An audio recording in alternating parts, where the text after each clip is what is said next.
Welcome everyone to our Crypto for Good video, and thank you for joining us because we have a really special conversation today. We are talking to Duke from The Giving Block, and Duke's going to talk more about The Giving Block in detail, but basically it's on unlocking the full potential of philanthropic nature of both humans and organizations by giving back to nonprofits and charities worldwide. I think you're really going to enjoy that during this giving season. And, we're having this conversation because right now we're recording this on December 2nd. People are going into the holidays. There's tax implications going on for giving. And we thought this would be a great time to push out this video to you. And we've had examples at Brave where companies like Nexo did a sponsored image. They donated they raised $25,000 to hashtag Save With Crypto and save the children. And Duke's going to talk about that as well. So finally, our guest today is Duke Kim. He's the Director of Crypto Partnerships from The Giving Block. Welcome to the show, Duke. How are you doing? I'm fantastic, Donnie. Thank you so much for having me today. As you had mentioned, right, we've kicked off the charitable giving season of crypto. Just recovering from a very busy Crypto Giving Tuesday, which was just 2 days ago, where the Giving Block raised just over $2.5 million, or just about $2.5 million on a single day of charity. And that really kicks off the whole season of December to really activate the crypto community, to show everyone that crypto is good. Gotcha. So why don't we just start off by you telling our audience about Duke? Well, that's my name. My name is Duke. I've joined the Giving Block about 2 months ago, but I've been in crypto and more importantly, actually, I guess, throughout my professional career, working, for philanthropic organizations and giving back to the community.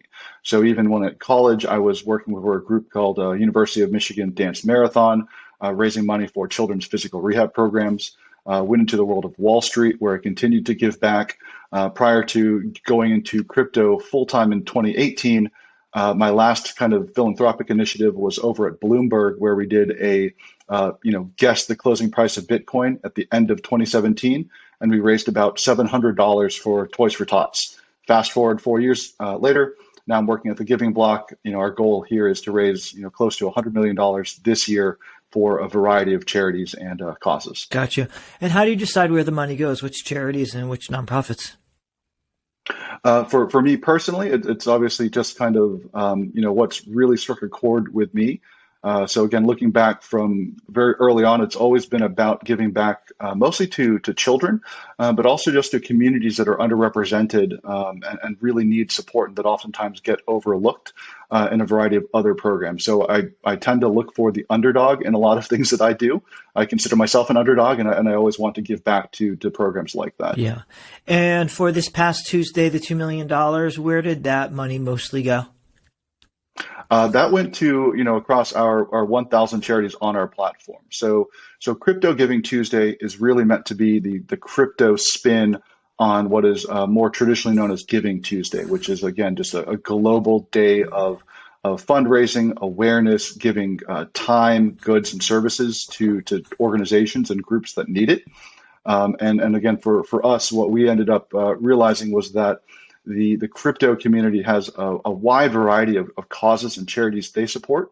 And so that money raised went to anyone from American Cancer Society, Save the Children United Way, all the way down to local animal shelters, philanthropic organizations across the country and across the globe. Got it. What makes giving in crypto different than giving in cash or fiat? This is one of my favorite topics, and I really hate calling myself a tax guy for all sorts of reasons. But there is actually a huge tax consideration particularly for U.S. donors. So if you donate crypto, it's sort of like donating appreciated stock or your car or your boat. You can actually not pay the capital gains that are going to be triggered, i.e. if you were to sell that crypto to give the cash proceeds, you have to pay a capital gain on the sale of the asset. If you donate that asset, the nonprofit receives the full amount. The nonprofit doesn't have to pay taxes on it because of its nonprofit status. And then you can also deduct the fair market value of that asset against your other taxable liability. Super important this year, given how active people have been trading NFTs, have ridden the price of Bitcoin up from call it $4,000 late last year or early last year all the way to now. But the bigger story here is that we're actually showing that crypto is used for good, right? That crypto is not just used on the dark web, or that it's used as hacker tools or anything like that. That we're actually using that crypto to power all of these nonprofits, and I think that's oftentimes missed in all of what we're doing is really, it's more than just donating those assets, but it's actually empowering the nonprofits and then promoting the idea that crypto can be used as a force for good. Got it. That makes a lot of sense. And where are you seeing most of the donations come from? From individuals or from corporations? It's hard to tell. I think, I guess it's relatively easy to tell. A large majority of where we've raised our funds from thus far has been from individual donors. And that donor demographic is really interesting, and I think is a cause for why we've also seen such a huge uptake in nonprofits coming to work and on board with us. We've seen about a tenfold increase in the number of nonprofits from the beginning of this year to right now in terms of working with us. We're powering about 1,000 pro crypto nonprofits. The reason for it, though, from the individual donor perspective, is that the typical sort of crypto holder, investor, trader skews younger, and maybe because of the environment that he or she has grown up into, they also skew to be very, very charitable.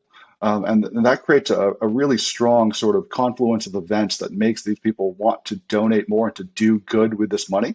And the other piece of it is that number has gone up, right? We've seen just a huge rise in prices of NFTs, of blue chip projects like CryptoPunks and Bored Apes. We've seen Bitcoin and Ether and Solana all take off in terms of price point. So a lot of people are kind of waking up and saying, I'm quote unquote, an overnight rich or overnight wealthy. And because of that, they wake up, they see their MetaMask wallet, overflowing with their Brave wallets overflowing with crypto kind of wealth. And they want to immediately give back to people. And the best way to do that is obviously by donating those assets directly rather than, selling for cash. Got it. I appreciate the subtle Brave wallet plug, which we just launched a couple of weeks ago. Absolutely love it. Yeah. Have you used it? Absolutely. I've been a Brave personal user for a very long time. I would say, not to shield too much, but every company I work for or consult at, immediately, making sure that the Brave browser becomes the browser of choice and kind of displaces anything else that people may be using. Yeah, that's awesome. Well, I can see your difference because we've gone from 42 million users last month to 46 million users this month. So it's growing fast. It's like a 9% increase. Congratulations. So what's a way for a company to add a philanthropic, charity donations to, to the company? Individuals makes total sense. You just go on the website, you donate. But what about companies? Sure, that's a fantastic question. So there are a lot of ways that we work with crypto corporate partners or corporate partners in general. Obviously, the very easy one is simply through financial sponsorship, or you're just accepting a donation in cryptocurrencies and then routing that to any of the nonprofits or causes that corporation wants to support and stand with. The other way we actually work with groups is creating corporate social responsibility programs alongside that organization.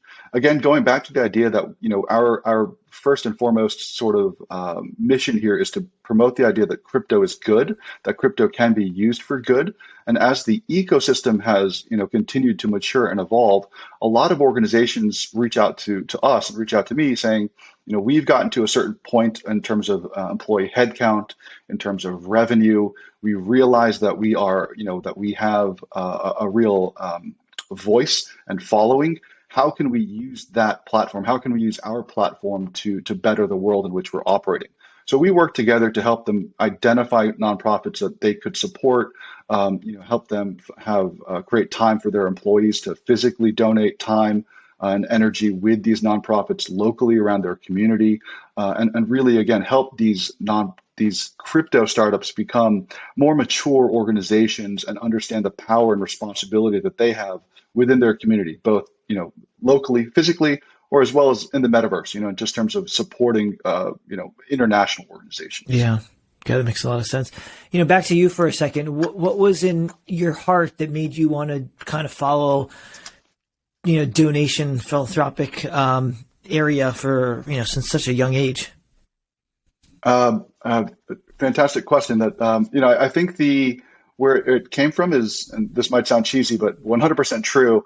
My parents have always instilled this sort of sense that I'm blanking on the term now, but basically an obligation of the nobles, right? I'm sure there's a fancy Latin term for it, but basically, if you are blessed, you really should turn around and try to bless other people. So even though we grew up, pretty solidly middle classes as first generation immigrants in Texas, it's always been whatever excess we have, whatever extra we run upon, let's turn around and try to give that back to another person, another community. I think I've taken that and it's become more ingrained inside of me as I've gotten older. And part of it, again, is just like the younger, millennials that are growing up kind of crypto rich. I've been in this space for a number of years, and obviously finding myself also blessed and wanting to turn that back around. On a very, very personal note, my second daughter has some medical issues, and at the beginning of the year, we were at our local hospital, and one of the intake questions was, if you have any concerns about your mental health or your capability to pay for all of this, please let us know. And my wife and I turned around to each other and said, well, I guess we'll be okay, barring some sort of ultra rare disease that costs millions of dollars per pill. We can probably weather this storm. And we realized, that not a lot of people can say that. So it really ignited inside of us, reignited that passion to give back to people that can't necessarily, support themselves all the time. Got it. That makes a ton of sense. Are there any really good kind of case studies or examples besides the Nexo one of companies or individuals giving and, where the money went and, anything that you want to share? Oh, sure. Absolutely. I think at a broad level, particularly this year, we've seen this rise of NFT driven donation and charitable activity.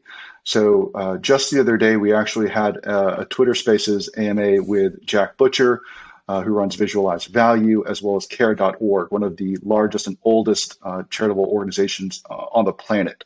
And earlier this year, Jack had created a series of NFTs. The proceeds were donated to feed children in Afghanistan and families in Afghanistan that were impacted sort of through the conflict that sprung up this summer. And what we had seen was that the NFTs represent a very specific call to action. As you purchased each one, it told you, Donnie, if you buy this NFT, it's going to feed 10 families for this period of time. If you buy this more expensive NFT, it can sponsor 100 families for a greater period of time. And it gives you a piece of collectible art at the same time. That's not just a flex, but it is really about community building. So someone that goes to your wallet and says, oh, well, Donnie has done this, and it represents this amount of charitable activity.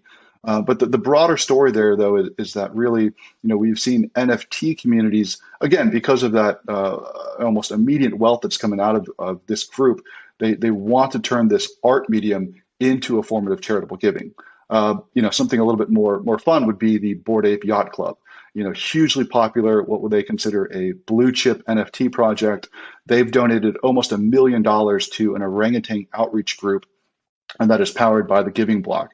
This was, I believe, about 2 times the annual budget of that orangutan outreach group, and they were floored. They were shocked. They were obviously very, very surprised and happy to see this. And we've seen that a lot in the NFT community, where charity becomes part of the actual product roadmap.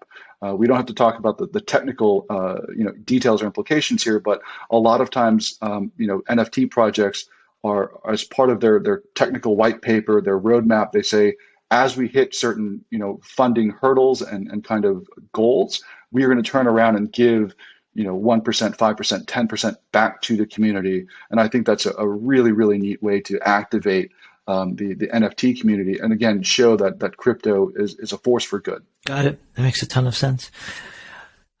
Switching gears to the broader crypto markets, what are you seeing right now? What do you think about the NFT market? Is it a balloon about to pop? Is it just getting going?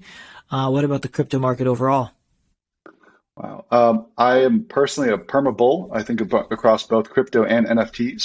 And I think we're going to continue, seeing that resurgence. I mean, what is fascinating to me from the NFT side is really the consumer activation that's occurring here.